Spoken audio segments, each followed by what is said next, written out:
TP. Chandrasekharan വധക്കേസിലെ പ്രതികൾക്കായി അസാധാരണ നീക്കവുമായി jail വകുപ്പ്. TP. വധക്കേസിലെ പ്രതികളെ വിടുതൽ ചെയ്യുന്നതിൽ ഏതെങ്കിലും തരത്തിലുള്ള സുരക്ഷാ പ്രശ്നമുണ്ടോ എന്ന് ചോദിച്ച് ജയിൽ ആസ്ഥാനത്ത് നിന്ന് കത്തയച്ചു. എല്ലാ ജയിൽ സൂപ്രണ്ടുമാർക്കുമാണ് ജയിൽ ആസ്ഥാനത്ത് നിന്ന് കത്തയച്ചിരിക്കുന്നത്. പ്രതികളെ ജയിലിൽ നിന്ന് എന്നേക്കുമായി വിട്ടയക്കുന്നതിനാണോ അതോ പരോൾ ആണോ എന്ന് കത്തിൽ പറയുന്നില്ല. അതേസമയം ഇക്കാര്യത്തിൽ വിശദീകരണവുമായി ജയിൽ ADGP രംഗത്തെത്തി.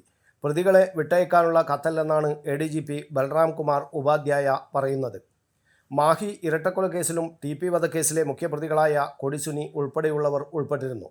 മാഹി ഇരട്ടക്കൊലക്കേസിൽ ടി.പി. കൊലക്കേസിലെ പ്രതികളെ അടക്കം കോടതി വെറുതെ വിട്ടിരുന്നു. ഈ സാഹചര്യത്തിലാണ് സുരക്ഷാ പ്രശ്നമുണ്ടോ എന്ന് അന്വേഷിച്ച് കത്തയച്ചതെന്നാണ് വിശദീകരണം. മാഹി ഇരട്ടക്കൊലക്കേസിലെ പ്രതികൾക്ക് പരോൾ നൽകിയാൽ സുരക്ഷാ പ്രശ്നമുണ്ടോ എന്നാണ് കത്തിൽ ഉദ്ദേശിച്ചതെന്നുമാണ് ജയിൽ മേധാവി ADGP ബൽറാം കുമാർ ഉപാധ്യായ വിശദീകരിക്കുന്നത്. ടി.പി. വധക്കേസിലെ പ്രതികളെ 20 വർഷത്തേക്ക് വിട്ടയക്കരുതെന്ന കോടതി ഉത്തരവ് നിലനിൽക്കെയാണ് ഇത്തരമൊരു അസാധാരണ നടപടി. അതേസമയം സർക്കാർ നീക്കത്തിനെതിരെ വിമർശനവുമായി KK രമ MLA രംഗത്തെത്തി. പ്രതികളെ വിട്ടയക്കണമെങ്കിൽ സുപ്രീം കോടതിയിൽ പോയി അപ്പീൽ വാങ്ങണമെന്ന് KK രമ പറഞ്ഞു. 20 വർഷത്തേക്ക് ടി.പി. വധക്കേസ് പ്രതികളെ വിട്ടയക്കരുതെന്നാണ് ഹൈക്കോടതി ഉത്തരവിട്ടിട്ടുള്ളത്. എന്നാൽ പലപ്പോഴായി പരോൾ അടക്കം നൽകി അവരെ സംരക്ഷിക്കാനാണ് സർക്കാർ ശ്രമം നടത്തുന്നതെന്നും ഇതിൻ്റെ ഭാഗമായാണ് പുതിയ നീക്കങ്ങളെന്നും KK രമ പറഞ്ഞു. News bureau, Kannur media.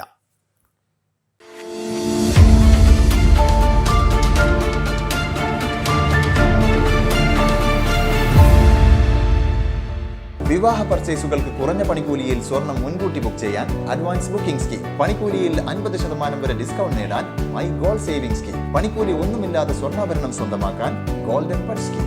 എന്നും വിശ്വസ്തയോടെ സ്വർണം സ്വന്തമാക്കാൻ ആരാധന ജ്വല്ലറി, കുവൈറ്റ് ആൻഡ് കണ്ണൂർ.